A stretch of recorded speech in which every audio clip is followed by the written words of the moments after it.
Welcome to the Explainer. Today, we're looking at the NVIDIA DGX Spark, a personal AI supercomputer.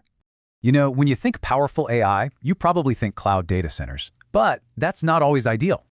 Well, NVIDIA's DGX Spark totally flips that idea on its head. It puts a supercomputer right on your desk. So what's under the hood? It's built around the new Grace Blackwell Superchip and a 20-core ARM CPU. And get this, the price is around $4,000. That's a pretty accessible entry point for pro-level gear. Okay, specs are cool, but what can you actually do with this thing? Let's check out 3 key workflows. First up, big data. This machine seriously speeds up analytics on the super popular Apache Spark framework. How much faster? We're talking a 5.7 times speed up on data queries thanks to that GPU acceleration. And faster isn't just better, it's cheaper. This can slosh your workload costs by a massive 77%. All right, use case number 2 is all about tweaking those huge language models that power generative AI.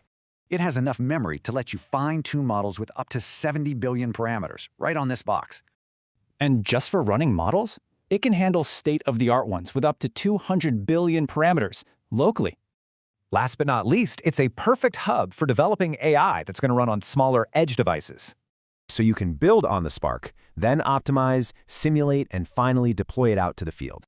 And what's the end result? Think powerful, real-time AI doing things like analyzing city traffic.